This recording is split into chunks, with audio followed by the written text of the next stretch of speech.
Hey there, it's Richie here with a quick walk around of the brand new Gear VR 2016 version with some brand new features.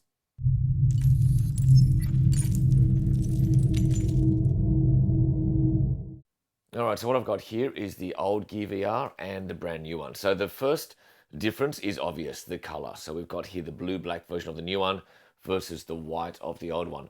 Now, it's not just the aesthetics on the outside that makes a difference, it's looking at it from the inside as well. As you can see here, when you put your face in here, we've got this white surface.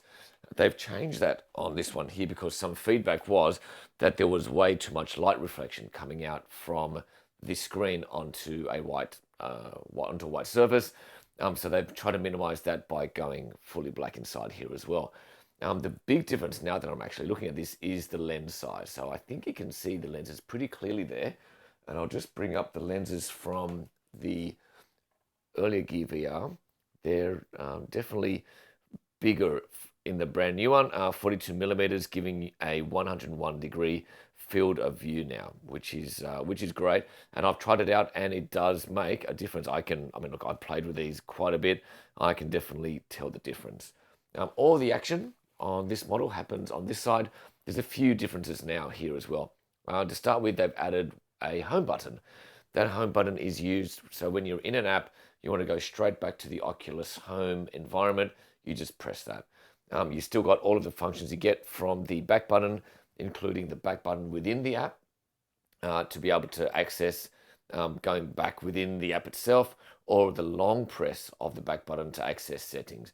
So that's still available there too. And you also have your volume control still available here as well.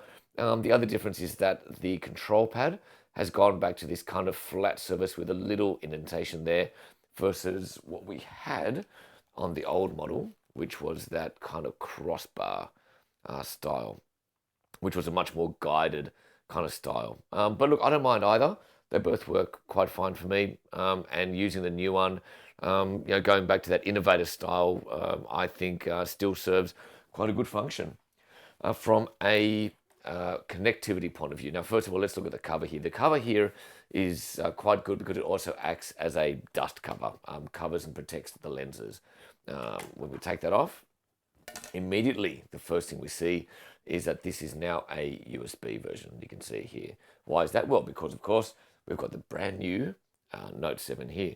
So when we plug that in, we can see that fits perfectly. And then we'll just put it on our head. Just like the previous Gear VRs, all you've got to do is use the two straps on the side to change the diameter of your head to fit it nicely. And then we've got the strap on the top of the head as well.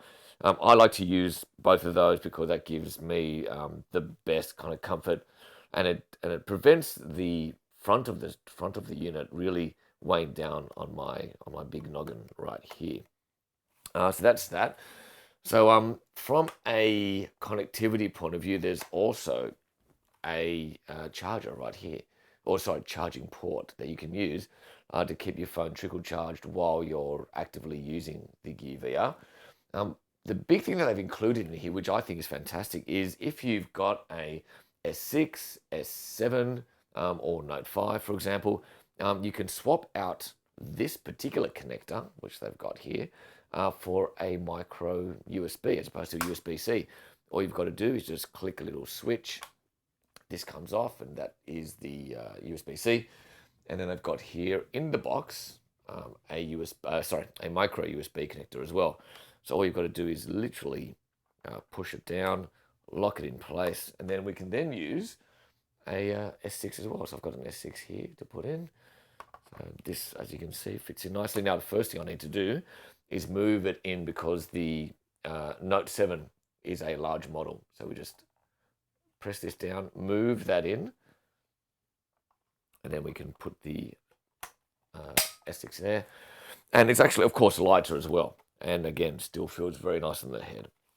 Now, if you wanted to keep on charging this because you only have a micro USB, I get confused between the two, you can then use this USB-C to micro USB adapter, which I'll just show you right here. You just simply plug that in. And so while you're using your S6 or S7, You can also keep it charged up while you're watching your content. So very easy to use. So that's really what comes in the box. I guess the one thing I'd love to see change is the ability to be able to change the distance of the lenses from the sides so that it can meet your IPD perfectly, as well as being able to move it in and out from a focal point of view as well. Now, in the meantime, let me know if there's anything you'd like me to look at from a Gear VR point of view and functions and apps and all the rest of it. And I'll definitely be able to reply to you on the comments below. Until next time.